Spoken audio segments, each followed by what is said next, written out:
आज राज्य भर में महामानव भारत रत्न डॉक्टर बाबा साहेब अम्बेडकर की 134वीं जयंती धूमधाम से मनाई जा रही है। इस मौके पर सांसद अशोक चौहान और प्रताप पाटिल चिखलीकर ने उनका अभिवादन किया।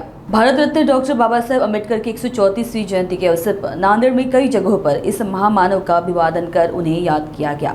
सांसद अशोक चौहान और विधायक श्री जोया चौहान ने बाबा साहब की जयंती के अवसर पर लोगों को शुभकामनाएं देते हुए भोजन वितरण कार्यक्रम में भाग लिया। इस अवसर पर अशोक चौहान ने कहा कि हम आश्वासन देते हैं कि हमारी सरकार चाहे राज्य में हो या केंद्र में संविधान के अनुसार काम करेगी। वहीं राष्ट्रवादी कांग्रेस पार्टी की ओर से भी बाबा साहब को अभिवादन किया गया। इस मौके पर विधायक प्रताप पाटिल चिखलीकर ने भी जनता को शुभकामनाएं दी।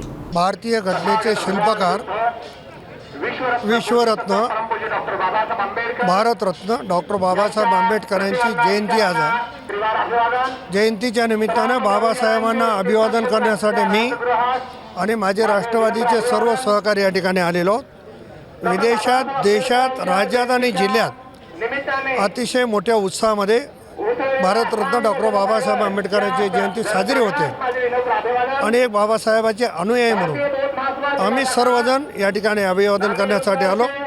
माझ्या वतीनं, राष्ट्रवादी काँग्रेसच्या वतीनं तमाम बंधू भगिनींना भारतरत्न डॉक्टर बाबासाहेब आंबेडकरांच्या जयंतीच्या खूप खूप शुभेच्छा।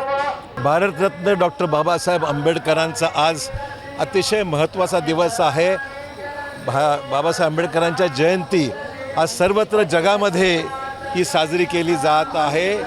ज्या महामानवाने देशाला संविधान दिलं, त्या देशातील गरीब उपेक्षित वर्गाला ताठ मानेने जगण्यासाठी एक शक्ती दिली आणि संपूर्ण देशाकरता देशाला त्याचा अभिमान आहे, अशा महामानवाची आज जयंती। आम्ही त्यांना विनम्रपणे अभिवादन करतो।